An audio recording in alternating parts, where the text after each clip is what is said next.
Digital exclusive breaking news చూస్తున్నాం. ఎన్ని రోజులైనా ఎన్ని యుగాలు మారినా పాకిస్తాన్ వక్రబుద్ధి మాత్రం మారదు అని చెప్పి మరోసారి ప్రూవ్ అవుతోంది. ఢిల్లీని ఆక్రమిస్తాం అని చెప్పి ఘాటు వ్యాఖ్యలు చేశారు అబ్దుల్ రౌఫ్. ఎవరైతే లష్కరే తోయిబాలో కీలకంగా ఉన్నటువంటి వ్యక్తి అబ్దుల్ రౌఫ్ ఇవాళ ఈ వ్యాఖ్యలు చేయటం ఒక మళ్ళీ వివాదాస్పదానికి తెరలేపిందనే చెప్పొచ్చు. మళ్ళీ కూతలు కూయటం ఏంటి, ఇలాంటి కూతలు కూయటం ఏంటి, పాకిస్తాన్కి ఎంత చేసినా కూడా బుద్ధి రాదా అనే వైఖరిని మాత్రం అలా చూపిస్తూనే ఉంది. ఢిల్లీని ఆక్రమిస్తామని చేసినటువంటి సంచలన వ్యాఖ్యల వెనుక ఏమైనా కుట్ర ఉందా అని కోణంలో కూడా అనేక అనుమానాలు వ్యక్తమవుతున్నాయి.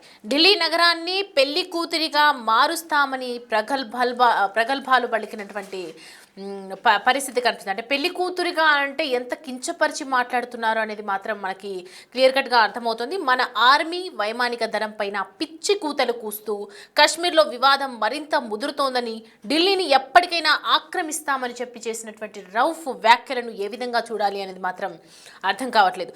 తమ దగ్గర ఉన్నటువంటి అణ్వాయుధులు ఉన్నాయని చాలా బెదిరిస్తూ ఉన్నారు. భారత రక్షణ వ్యవస్థకు అంత సీన్ లేదు అని చెప్పి రౌఫ్ అభిప్రాయం. ఇది ఆపరేషన్ సింధూర్లో చనిపోయినటువంటి ఉగ్రవాదుల మృతదేహాల దగ్గర ఆర్మీతో కలిసి ప్రార్థనలు చేసినటువంటి ఈ రౌఫ్ అప్పట్లో అతడు మత ప్రబోధికుడిగా కూడా చెప్పుకొస్తుంది. పాకిస్తాన్ లష్కరే చీఫ్ హఫీజ్ సయీద్కు అత్యంత సన్నిహితుడని అబ్దుల్ రౌఫ్ని చెప్తూ ఉంటారు. మనం చూస్తే కనుక ఒకవైపు ఎప్పుడైతే పాకిస్తాన్ ఉగ్రదాడులు మన మీద పహల్గామ్ ఉగ్రదాడి నేపథ్యంలో ఎప్పుడైతే ఒక ఆపరేషన్ సింధూర్లో భాగంగా జరిగినటువంటి ఆర్మీ చాలామంది కూడా అక్కడికి వాళ్ళ ఆర్మీ చనిపోయిందని చెప్పి గవర్నమెంట్ కూడా హాజరవ్వడం జరిగింది. అందులో భాగంగా లష్కరే తోయిబాలో కీలకంగా ఉన్నటువంటి ఈ అబ్దుల్ రౌఫ్ కూడా అక్కడికి అంత్యక్రియలకు హాజరైనటువంటి పరిస్థితి మనం విజువల్స్లో క్లియర్గా మనం చూడొచ్చు అక్కడికి రావటం. సో ఈ మత ప్రబోధకులు కూడా చెప్తూ ఉంటారు, అక్కడ ఎన్నో ప్రబోధకులుగా చేస్తూ ఉంటారు. తను చెప్పిందే వేదం అన్నట్లుగా అక్కడ ఉన్నటువంటి జనాలు కూడా మాట్లాడుతూ ఉంటారు. లష్కరే తోయిబాలో చూసుకుంటే కనుక కంటిన్యూస్గా ఎన్నో ఏళ్ల నుంచి ప్రబోధకులుగా పనిచేస్తూ ఉన్నారు. ఈ టైంలో ఇలాంటి వ్యాఖ్యలు చేయటం, తను అలా మాట్లాడినటువంటి మాటల వెనుక ఆంతర్యం ఏమైనా ఉందా, న్యూక్లియర్స్ కూడా మా దగ్గర ఉన్నాయి, భారత్కి అంత సీన్ లేదు అంటే ఏ దేశ సపోర్ట్ చూసుకొని ఇలా మాట్లాడుతున్నారు అనే అనుమానం కూడా మనకి వ్యక్తమవుతూ ఉంది. ఎందుకంటే గతంలో మనం చూసాము చైనాలో ఒక రోబోటిక్ మిషన్స్ తయారు చేస్తున్నారు. ఎంతటి ఆర్మీనైనా కూడా సమాధి చేయగలిగే సత్తా ఉన్నటువంటి ఆ రోబోట్స్ని త్వరలో లాంచ్ చేయబోతున్నారని, ఒకవేళ దానికి సంబంధించి ఏదైనా మాట్లాడుతున్నారా, అన్ని దేశాలు మాకే సపోర్ట్ చేస్తాయని అనుకుంటున్నారో తెలియదు. కానీ భారతదేశంపై ఉన్నటువంటి ఈ వైఖరిని మాత్రం అసలు మార్చుకోవట్లేదు పాకిస్తాన్ అని చెప్పాలి. ఎందుకంటే ఒక కీలకంగా వ్యక్తిగా ఉన్నటువంటి ఈ రౌఫ్ అనే వ్యక్తి నోట నుంచి అలాంటి మాటలు రావటం అనేది నిజంగా అనుమానించదగ్గటువంటి విషయమే. ఇప్పుడు ఇన్ని రోజులు కాశ్మీర్ కోసం గొడవ పడ్డారు, మళ్ళీ ఇప్పుడేమో ఢిల్లీ ఎప్పటికైనా ఆక్రమిస్తా అని చెప్పడం వివాదాస్పదమైనటువంటి వ్యాఖ్యలు. అంటే భారతదేశంలో ప్రతి ఒక్కరిని కూడా కలిసివేసే మాట ఇది. ఎందుకంటే ఆక్రమిత పీఓకే పాకిస్తాన్ ఆక్రమిత కాశ్మీర్కి సంబంధించి ఎన్ని రకాలుగా గొడవలు జరుగుతున్నాయి, ఎంతమంది ఎన్నిసార్లు యుద్ధాలు చేస్తూ ఉన్నారు, ఎంతమంది దీని బారిన బలవుతూ ఉన్నారు, అనుకోకుండా అమాయకుల ప్రాణాలు తీస్తూ ఉన్నారు, ప్రాణాలు కోల్పోతూ ఉన్నారు. ఇలా ఎన్ని రకాలుగా యుద్ధం చేసిన తర్వాత పాకిస్తాన్ ఇంకోసారి మా జోలికి వస్తే ఊరుకోము అని చెప్పి ఆపరేషన్ సింధూర్లో భాగంగా చేసినటువంటి యుద్ధంలో కేంద్ర ప్రభుత్వం అన్ని రకాలుగా వాళ్ళని బెదిరించి హెచ్చరించి మాట్లాడినప్పటికీ కూడా పాకిస్తాన్ తన వైఖరి ప్రదర్శిస్తూనే ఉంది. ఏ పర్మిషన్ లేకుండా, ఎలాంటి క్లూజ్ లేకుండా ఒక రౌఫ్ లష్కరే తోయిబాలో ఉన్నటువంటి కీలక వ్యక్తి, పాకిస్తాన్ ఆర్మీ చనిపోయినప్పుడు అక్కడికి వెళ్ళినటువంటి వ్యక్తి, అందులో ఉన్నటువంటి ప్రభుత్వంకి ఇంటరప్ట్ అయినటువంటి వ్యక్తి, ఒక మత ప్రబోధకులుగా ఉన్నటువంటి వ్యక్తి ఇలా వ్యాఖ్యలు చేయటం అనేది అంటే ఎంతో సపోర్ట్ లేకుండా ఇలాంటి మాటలు అయితే తను మాట్లాడరు. సో ఇప్పుడు ఒకసారి అతను ఏమన్నారో మనం క్లియర్ గా చూద్దాం. కశ్మీర్ ఖతం హో గయా, ఇన్కే ముహ్ మే ఖాక్, इंशाअल्लाह कश्मीर क्या सारी दुनिया में इस्लाम आएगा। आज भी कश्मीर की तहरीक वैसे की वैसे जैसे पहले थी, उससे ज्यादा मजबूत, इससे बड़ी खबरें मेरे पास हैं। इंशाअल्लाह अमीर मक्की साहब यहाँ बैठ के कहते थे पत्तों की में रहमतुल्लाह अलैह कि हम दिल्ली को दुल्हन बनाएंगे। ये हो के रहेगा। गज़वा इस मुल्क में अल्लाह के नबी सल्लल्लाहु अलैहि वसल्लम की शरीयत को लेके आएंगे। ये वो सियासत है जिसकी दावत लेके हम गांव गांव जा रहे हैं। अल्लाह ताला तौफीक देगा। हम जीती हुई कौम है। वो अमीर साहब एक बात कहते हैं, मुत्तहिद कौम फाते पाकिस्तान, ऐसे ही है। कौम मुत्तहिद हो जाएगी, पाकिस्तान फातेह होगा।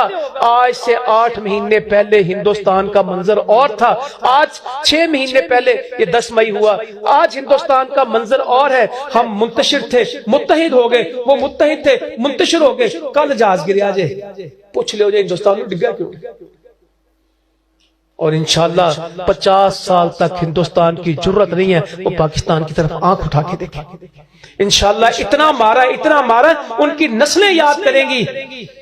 ये राफेल शफेल तो कुछ नहीं, S-400 तो कुछ नहीं, उनके ड्रोन भी गए, उनकी टेक्नोलॉजी भी गई, उनकी एयरफोर्स की जरूरत नहीं कि कभी फिजा में आ सके। ये अल्लाह ने आपके मुल्क को तौफीक अता फरमाई। 58 इस्लामी मुल्कों में एक ही इस्लामी दिफाई मुल्क है और एटमी पाकिस्तान है और कोई नहीं। రైట్, అది అబ్దుల్ రౌఫ్ చేసినటువంటి వ్యాఖ్యలు. ఒకవైపు ప్రతి ఒక్కరు కూడా ఆర్మీ వైమానిక దళం పైన పిచ్చి కూతలు కూస్తూ ఉన్నారని చెప్పి ఇండియా ఎప్పుడూ విరుచుకుపడుతూ ఉంది పాకిస్తాన్ యొక్క వైఖరిని బట్టి. మరి ఇవాళ మాటలు మాట్లాడడం అనేది కాశ్మీర్లో వివాదం మరింత ముదురుతోందని చెప్పడం అనేది, ఒకవైపు వాళ్ళు ఏమైనా ప్లాన్ చేస్తున్నారా, వాళ్ళు ఏమైనా స్కెచ్ చేస్తున్నారా అనే కోణంలో కూడా ఆలోచించాల్సిన అవసరం ఎంతైనా ఉంది.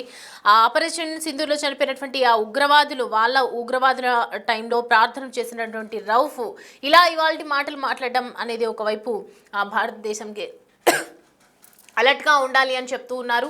అండ్ మొత్తానికి ఢిల్లీపై ఈ వ్యాఖ్యలు చేయడం అనేది నిజంగా ప్రతి ఒక్కరిని కూడా కలిసివేస్తున్నటువంటి ప్రస్తుతం ఉన్నటువంటి సమస్య. అండ్ ఢిల్లీ నుంచి మా ప్రతినిధి శివ మనకి అందుబాటులో ఉన్నారు.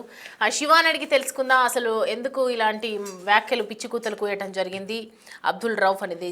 శివ, రౌఫ్ మాట్లాడినటువంటి మాటలు, ఒక మత ప్రబోధకులుగా ఉన్నటువంటి వ్యక్తి ఇలా అంటే ఆ ఉగ్రవాదులు చనిపోయినటువంటి టైంలో కూడా వాళ్ళు అక్కడ అటెండ్ అయ్యి ప్రార్థనలు చేశారు. సో ఇలా మాట్లాడడం ఏంటి, ఎందుకు అంటే ఢిల్లీ మీద పడ్డమంటే మీరు కూడా ఢిల్లీలోనే ఉంటారు కాబట్టి అసలు ఏం జరుగుతోంది, ఎందుకు అలా మాట్లాడాల్సి వచ్చింది అనేది డీటెయిల్స్ చెప్పండి. సౌమ్య, మరొకసారి భారత్ పైన పాకిస్తాన్ ఉగ్రవాది ప్రగల్భాలు పలుకుతున్న పరిస్థితి కనిపిస్తుంది.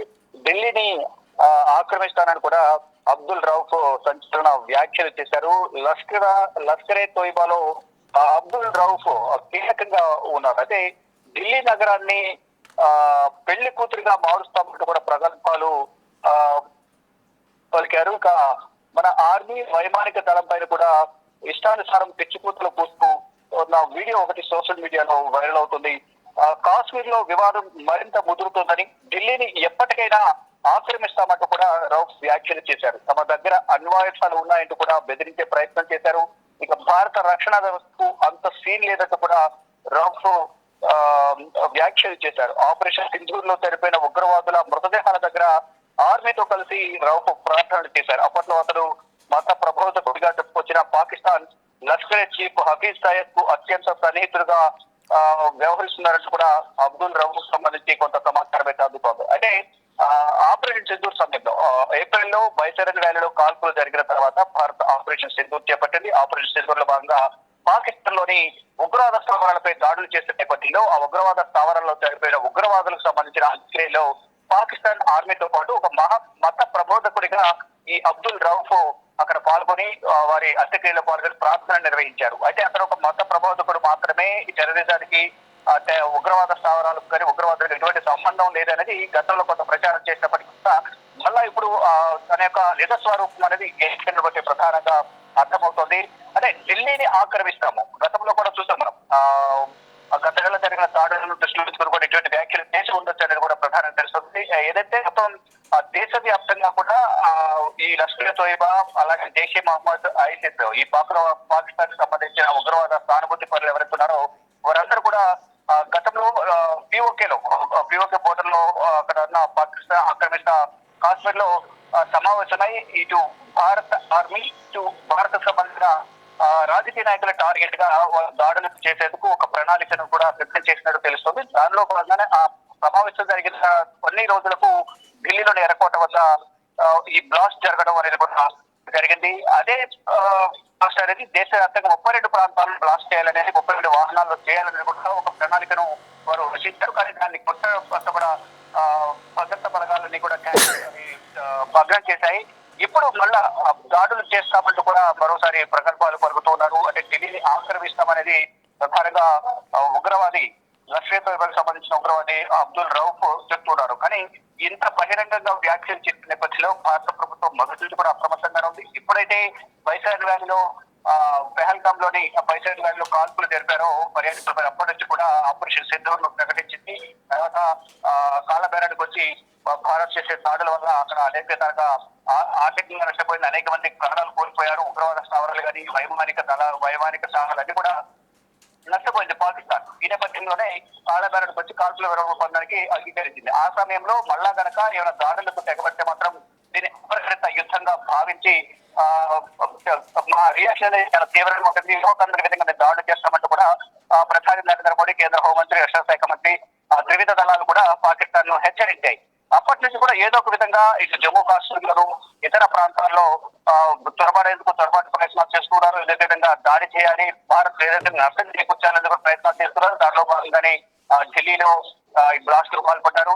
మరోవైపు దేశవ్యాప్తంగా కూడా తాలిబుట్టు పనులను మరంతా కూడా లష్కర్ తోయిబా, జైషే మహమ్మద్ సంబంధించిన తాలిబుట్టు పనులను ఏర్పాటు చేస్తున్న ఎప్పటికప్పుడు సమాచారం తెలుసుకుంటూ దాడులు ఎక్కడ దాడులు చేయాలి ఏంటి అనేది కూడా వారంతా ప్రణాళిక సిద్ధం చేసుకుంటున్నారు. ఇప్పుడు మళ్ళా ఉన్నటువంటి ఈ అబ్దుల్ రహమాన్ ఇటువంటి వ్యాఖ్యలు చేయడం పట్ల కూడా కేంద్ర ప్రభుత్వం కూడా అప్రమత్తమైంది. కానీ ఎన్ని వ్యాఖ్యలు చేసినా అది ఆచరణకు వచ్చేటప్పటికీ అంత సీన్ ఉండదు. పాకిస్తాన్ కు కేవలం ప్రకల్పాలకు మాత్రమే పరిమితం అవుతుంది తప్ప భారత్ చేసే దాడికి కకావికం అవుతుంది. దానికి ప్రతిఫలమే ఆపరేషన్ సింధూర్ సమయంలో చేసిన దాడికి ఇప్పటికీ కూడా ఆర్థికంగా కుదేదైంది. మరోవైపు భారత్ తో చేసిన దాడి, మరోవైపు అంతర్యుద్ధం, తెహ్రీక్ తాలిబాన్ సంబంధించిన ఉగ్రవాదులు, మరోవైపు ఇతర ఉగ్రవాద సంస్థలు ఎవరుతున్నారో బలూచిస్తాన్ లిబరేషన్ ఆర్మీ కూడా దాడులు చేస్తున్న నేపథ్యంలో అంతర్యుద్ధం సొంత దేశంలో ఎదుర్కొంటుంది. మిగతా దేశమైన ఆఫ్ఘనిస్తాన్ నుంచి తెహ్రీక్ తాలిబాన్, మరోవైపు వీళ్ళు బలూచిస్తాన్ లిబరేషన్ ఆర్మీ కూడా వారి నుంచి కూడా దాడి ఎదుర్కొంటుంది. మరోవైపు మధ్యలో వారిని ఎదుర్కోలేక మళ్ళా భారత్ పైన లేనిపోని ప్రగల్భాలు పలుకుతూ మేకపోత గాంభీర్యం ప్రదర్శిస్తూ ఉంది. కానీ ఇప్పటికే ఆర్థికంగా అనేక విధాలుగా కుదేలైంది. ఒకవేళ దాడి చేస్తే కనుక దాని ప్రతి దాడి అనేది చాలా తీవ్రంగా ఉంటుంది. కానీ వారు కేవలం మాటలకు మాత్రమే పరిమితం అవుతున్నారు తప్ప ఎక్కడ కూడా ఎటువంటి దాడి అంటే బాంబ్ బ్లాస్టులకు అటువంటి చేస్తూ ఉన్నారు. కానీ దీనికి సంబంధించి లష్కర్ తోయిబా దీని వెనక ఉంది అనేది ఇప్పటికే గుర్తించారు. దానికి సంబంధించిన ఢిల్లీలో జరిగిన బ్లాస్ట్ సంబంధించి అందరూ కూడా ఒక్కొక్క నదితో తీసుకుని దాని వెనక ఎవరు ఉన్నారనే కోణంలో కూడా దర్యాప్తు కొనసాగిస్తున్నారు. మళ్ళీ ఇప్పుడు అబ్దుల్ రహమాన్ ఈ వ్యాఖ్యలు చేయడం పట్ల మాత్రం కేంద్రం అప్రమత్తమైంది. ఎక్కడికక్కడ పటిష్టమైన భద్రతను ఏర్పాటు చేసింది. ఒకవేళ అతను అన్నతిని ఎదురైతే కనుక దానికి అంతర్జాతీయ వేదికగా కూడా దోషిగా నిలబెట్టే విధంగా కూడా భారత్ కూడా ప్రయత్నాలు చేస్తున్నట్టు తెలుస్తుంది. కానీ ఈ వీడియోలు అంత ఆశావశిగా వదిలే ప్రసక్తి లేదని కూడా కేంద్ర నిఘా విభాగాలు చెప్తూ ఉన్నాయి. Right Shiva, thanks for the updates. Right, అనేక అనుమానాలు అయితే వ్యక్తమవుతున్నాయి అబ్దుల్ రౌఫ్ చేసినటువంటి మాటలు. దానికన్నా ముందు ఢిల్లీలో జరిగినటువంటి బ్లాస్టింగ్, ఒకవైపు డాక్టర్స్ సహాయంతో చేస్తున్నటువంటి ఆ ఉగ్రవాద చర్యలు, ఇవన్నీ చూస్తూ ఉంటే ఖచ్చితంగా మళ్ళీ ఢిల్లీ మీద ఛాన్స్ కన్ను వేసినట్లుగా కనిపిస్తోంది. ఢిల్లీలో జరిగినటువంటి బ్లాస్ట్ తర్వాత ఇవాళ అబ్దుల్ రౌఫ్ చేసినటువంటి వ్యాఖ్యలు చూస్తుంటే ఇన్ని రోజులు కాశ్మీరే కాకుండా ఇప్పుడు ఢిల్లీ మీద కూడా వీళ్ళు కన్నేసినారు అనేది కూడా అర్థమవుతోంది. దీనికి సంబంధించి మరి కేంద్ర ప్రభుత్వం ఏ విధమైనటువంటి చర్యలు తీసుకుంటుంది, ముందు జాగ్రత్తగా ఏదైనా చెప్తుందా, దీనికి సంబంధించి ఏదైనా డిసిషన్ తీసుకునే అవకాశాలు ఉన్నాయా, ఎలా దీన్ని సామరస్యంగా వ్యవహరిస్తుంది అనేది మాత్రం వేచి చూడాల్సిందే.